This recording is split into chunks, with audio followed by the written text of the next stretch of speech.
ദൈവത്തെ ദർശിച്ചവരാണ് വിശുദ്ധർ. ആ വിശുദ്ധരോടൊപ്പം മാലാഖമാരുമായി സ്വർഗീയ ആനന്ദത്തിൽ ആയിരിക്കുന്ന ഞങ്ങളുടെ വാത്സല്യനിധിയായ അമ്മ ത്രേസ്യാളിൻ്റെയും പ്രിയ സഹോദരങ്ങളായ മണിദാസിൻ്റെയും ബ്രൈറ്റിൻ്റെയും പാവന സ്മരണയ്ക്ക് മുൻപിൽ ബ്രൈറ്റ് ഗ്രൂപ്പ് ഓഫ് അക്കാഡമീസ് പ്രാർത്ഥനാപൂർവം സമർപ്പിക്കുന്നു ഇന്നത്തെ വിശുദ്ധർ. അവതരണം അനിൽ കുഴിഞ്ഞകാല. ആശയം മുത്തയ്യൻ ആൻഡ് സെലിൻ പ്രിയ. സംവിധാനം സ്റ്റെനി ആൻഡ് സ്റ്റെനിച്ച്. ഇന്നേ ദിവസം തിരുസഭ മാതൃകയായി നൽകിയ വിശുദ്ധരെ അനുകരിച്ച് പ്രാർത്ഥനയോടെ ആ പാത പിന്തുടരുന്ന നിങ്ങൾക്കേവർക്കും കർത്താവിൻ്റെ തിരുമുഖം ദർശിക്കാൻ കഴിയട്ടെ എന്ന പ്രാർത്ഥനയോടെ ഞാൻ നിങ്ങളുടെ സ്വന്തം ജസ്റ്റിൻ. ഇന്ന് മെയ് 15 കർഷകനായ വിശുദ്ധ ഇസീദോറിൻ്റെ തിരുനാൾ. മാഡ്രിസിൽ ഒരു കർഷക കുടുംബത്തിൽ ജനിച്ച ഇസീദോറിന് മാതാപിതാക്കൾക്ക് ഉയർന്ന വിദ്യാഭ്യാസം നൽകാൻ ശേഷി ഉണ്ടായിരുന്നില്ല. എന്നാൽ പാപത്തോടുള്ള ഭയവും സുഹൃതങ്ങളും അവർ അവനെ അഭ്യസിപ്പിച്ചു. ദൈവസ്നേഹവും എളിമയുമാണ് വിശുദ്ധർ പഠിപ്പിച്ചിരുന്ന അക്ഷരമാല എന്ന് മനസ്സിലാക്കി പാപത്തിന് പരിഹാരമായി അനുതാപപൂർവം തൊഴിൽ സ്വീകരിച്ചു. ഇസീദോർ മാഡ്രിസിൽ തന്നെ ജോൺ ദെ വാർഗസ് എന്നൊരാളുടെ കൃഷിപ്പണിയാണ് ചെയ്തിരുന്നത്. ഉഴവും കിളയലുമൊക്കെ വിശുദ്ധന്മാർ പ്രായച്ചിത്തം കൊണ്ട് ശരീരത്തെ മെരുക്കിയിരുന്നു.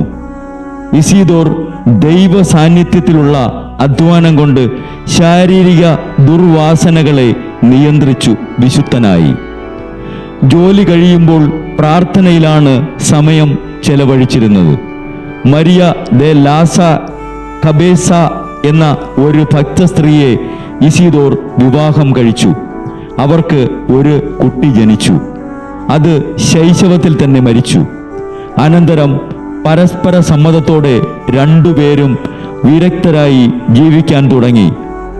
ദരിദ്രനായ ഇസീദോർ അത്ഭുതങ്ങൾ പ്രവർത്തിച്ചു പോലും ദരിദ്രർക്ക് ആഹാരം നൽകിയിരുന്നു. ഇസീദോർ എന്നും വൈകി ജോലിക്കെത്തുന്നു എന്ന പരാതിയിന്മേൽ യജമാനന് കാണാൻ കഴിഞ്ഞത് ഇസീദോർ പ്രാർത്ഥനയിൽ മുഴുകിയിരിക്കുന്നതായും ഒരു മാലാഖ ഇസീദോറിന്റെ സ്ഥാനത്ത് നിലം ഉഴുന്നതായും കണ്ടെത്തി. മരണകരമായ രോഗം സമീപിച്ചപ്പോൾ ഇസീദോർ മരണസമയം വെളിപ്പെടുത്തി. അന്ത്യകൂദാശകൾ സ്വീകരിക്കുകയും 1170 മെയ് 15 ഇസീദോർ ഈ ലോകത്തോട് യാത്ര പറഞ്ഞു. കർഷകരുടെ മധ്യസ്ഥനായ വിശുദ്ധ ഇസീദോറെ, പകലന്തിയോളം അധ്വാനിക്കുന്ന ഞങ്ങൾക്കു വേണ്ടിയും പ്രാർത്ഥിക്കണമേ.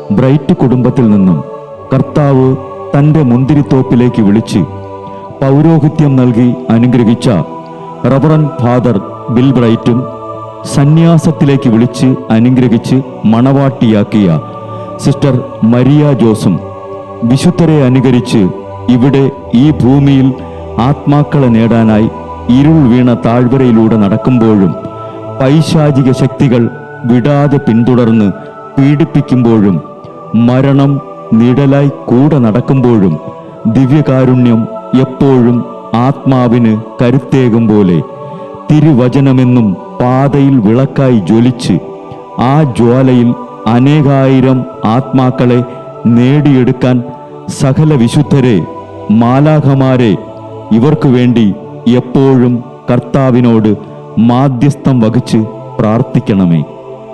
അനുദിന വിശുദ്ധർ നടന്ന വഴിയെ നടക്കുന്ന ഇവർക്ക് പിന്നാലെ കൽപ്പനകൾ പാലിച്ച് കരുത്തോടെ നടക്കുന്ന ഞങ്ങളും ഞങ്ങളുടെ പ്രിയപ്പെട്ടവർക്ക് അരികിലെത്തി നിത്യസൗഭാഗ്യം പങ്കിടാൻ അനുഗ്രഹമരുളണമെന്ന് കർത്താവേ, അങ്ങയോട് ഞങ്ങൾ പ്രാർത്ഥിക്കുന്നു.